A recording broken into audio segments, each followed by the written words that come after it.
Hi, good morning. അങ്ങനെ ഞങ്ങൾ ഈന്തപ്പനത്തോട്ടത്തിലെത്തി. എന്ത് ഭംഗി ആകാശം കാണാൻ! നീല കളറിൽ ഒരുപാട് നാളുകൾക്ക് ശേഷമാണ് ഇത്രയും ക്ലിയർ ആയിട്ടുള്ളൊരു ആകാശം കാണുന്നത്. പിന്നെ ഈന്തപ്പനത്തോപ്പൊക്കെ പച്ച വിരിച്ച് നിൽക്കുകയാണ്. ഈ സൈഡിൽ കുഞ്ഞു കുഞ്ഞു വാഴകൾ കണ്ടോ? ഇതെല്ലാം കുലച്ചാ നിൽക്കണേ.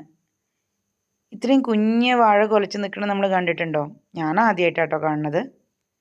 ചെറിയൊരു കാറ്റും നല്ലൊരു തണുപ്പും നല്ലൊരു ക്ലൈമറ്റ് ആയിരുന്നേ. പക്ഷെ ആകാശം എനിക്ക് ഭയങ്കര അങ്ങോട്ട് ഇഷ്ടപ്പെട്ടു. ആകാശം കാണുമ്പോൾ എൻ്റെ മനസ്സിലേക്കൊരു പാട്ട് ഓടി വരുന്നുണ്ട്. നീലാകാശം നീരണിഞ്ഞ മിഴിയെന്നു തോന്നിയഴകേ, ഈരൻ മേഘം നീന്തി വന്ന കനവെന്നു തോന്നിയരികേ, കാതിലോതുവാനൊരുങ്ങിയോ ആദ്യമായൊരീരടി,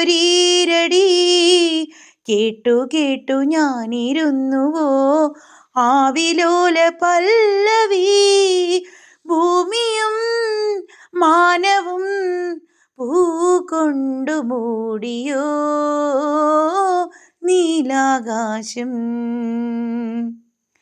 നീരണിഞ്ഞ മിഴിയെന്നു തോന്നിയഴകേ, ഈരൻ മേഘം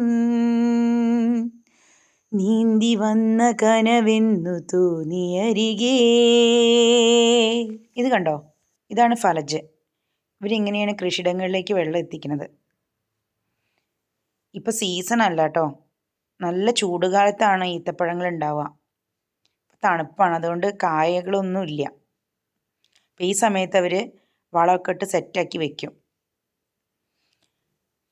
നല്ല നാച്ചുറൽ വാട്ടറാണ് കേട്ടോ, നല്ല തണുത്ത വെള്ളം.